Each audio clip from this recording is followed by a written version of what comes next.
Hi guys. तो आज एक स्विंग ट्रेड डिस्कस करेंगे। क्यों ट्रेड लिया, क्या रीजनिंग थी, कब तक होल्ड किया, क्यों होल्ड किया, सारी चीज़ें इन डिटेल। ठीक है। बट उससे पहले नीचे टेलीग्राम का लिंक है और मैं ऊपर पहली प्लेलिस्ट दे दूंगा साइकोलॉजी की। वो आप देख सकते हो, आपकी काफ़ी हेल्प करेगी साइकोलॉजी में पूरी प्लेलिस्ट। ठीक है, नीचे टेलीग्राम का लिंक है। ये टेलीग्राम ज्वाइन कर लो, मेरा टेलीग्राम।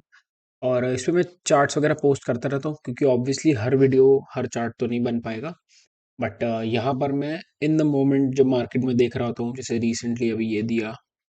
ठीक है, ऑन क्लोज वॉच, तो ये सब चार्ट्स आप देख पाओगे, ट्रैक कर पाओगे साथ ही। ठीक है, तो ज्वाइन कर लो, नीचे लिंक होगा पहला। अब चलते हैं ट्रेड के ऊपर। तो ये ट्रेड मैंने शेयर करा ही था। ये ट्रेड है सुंदराम पे, मैं दिखाता हूँ आपको। सबसे पहले मैं आपको पोजीशन दिखा देता हूँ। तो अगर आप देखो, आज ही मैं सोल्ड होल्डिंग। ठीक है, आज ही जाके मैंने होल्डिंग को बेचा है अपनी। राइट। और अगर आप इधर आओगे, ये पीएनएल इस महीने का। तो नेट 1300 क्वांटिटी थी, कुछ अमाउंट बुक करा यहाँ पर 134 पे, और आज कुछ बुक करा वहाँ पे 8000, आज बुक करा लगभग 19000। तो मोटा मोटा 27000 का, 26-27,000 का प्रॉफिट है स्टॉक के अंदर। ठीक है। अब मैं आपको ट्रेड एक्सप्लेन करता हूँ, क्यों खरीदा, क्या करा, सब कुछ। सबसे पहले हम चलेंगे वीकली पे। ठीक है, वीकली पे पूरा पीछे आ जाओ। ये स्टॉक अभी रिसेंटली आया था 18 में, उसके बाद पूरा नीचे। अब यहाँ से अगर आप देखो तो स्टॉक ने एक बॉटम बनाने के बाद नया बॉटम नहीं बनाया। ठीक है, ये फाइनल बॉटम था स्टॉक का यहाँ पर। उसके बाद से आप देखो, धीरे धीरे धीरे धीरे यहाँ पर ग्रीन कैंडल्स आती जा रही हैं, एक अच्छी वॉल्यूम एंटर हो रही है धीरे धीरे। ठीक है, अब यहाँ पर कहीं पे एंट्री नहीं बन रही थी, बट यहाँ तक अगर आप देखोगे, ये लास्ट एक रैली आई थी काफी अच्छी कैंडल की, 23% की। डेली पे आते हैं, एक बहुत ही अच्छी रैली, काफ़ी बड़ी वॉल्यूम्स के साथ। एवरेज वॉल्यूम इज अबाउट 100,000, और इस दिन आई है 3 मिलियन। तो आप देख सकते हो डिफरेंस, एक बड़ी रैली, उसके बाद कंसोलिडेशन का फेस। ठीक है, ये एक परफेक्ट सिनेरियो हो जाता है। अब यहाँ पर अगर आप आओ, जहाँ पे मैंने एंट्री ली थी, मैंने एंट्री करती 129 पे, यहाँ पे रिसेंट हाइस तोड़ने पे सबने। ठीक है, एसएल था 125। अब इसका स्टॉप लॉस था लगभग 5 या 6 हज़ार रुपये का रिस्क था इस पे, क्योंकि 1300 क्वांटिटी थी। ठीक है, तो 5 पॉइंट का रिस्क है। तो आप कैलकुलेट कर लो, 7000 ले लो या 6000 ले लो रिस्क। राइट। उसके बाद स्टॉक कभी अपने टच को करा नहीं। उसके बाद यहाँ पे मेरी स्टार्टर एंट्री थी, ये मेरा छोटा साइज था, मैंने सोचा था 1300 अभी ऐड करूंगा, 1300 थोड़ी सी बाद में ऐड करूंगा। लेकिन बाद में आप देख रहे हो मौका मिला ही नहीं। स्टॉक मेरे हिसाब से देखो आप, 1, 2, 3, 4, 5, 6, 7, 8, 9, 10, 11, 11 दिन तक सीधी लाइन में चलता रहा। अब प्रॉब्लम क्या होती है 11 दिन तक सीधा जाने में, ये थोड़ा सा अनहेल्दी हो जाता है। ठीक है, इससे बढ़िया मूव पता है क्या लगता है, केपीआई देख लो। 2 दिन भागा, पॉज, भागा, पॉज, भागा, पॉज।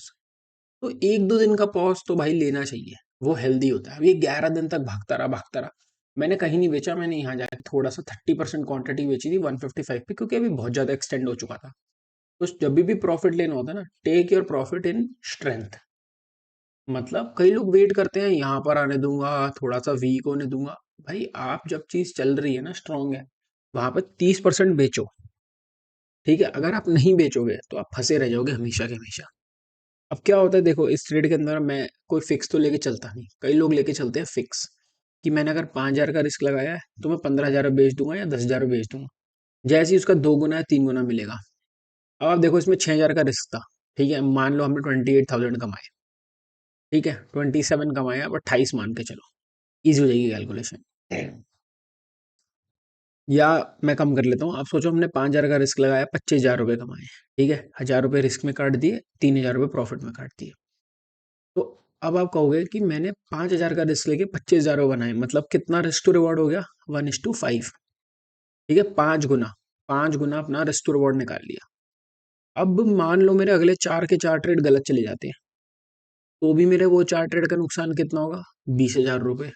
और एक ट्रेड ने मुझे कितना बना दिया, 25। अब मान लो 5 में से 2 गलत जाते हैं, 3 ठीक जाते हैं। तो मेरे 3 ठीक जाएंगे तो मैं कितने बनाऊंगा, 75,000। 2 गलत जाएंगे तो कितने दूंगा, 10,000।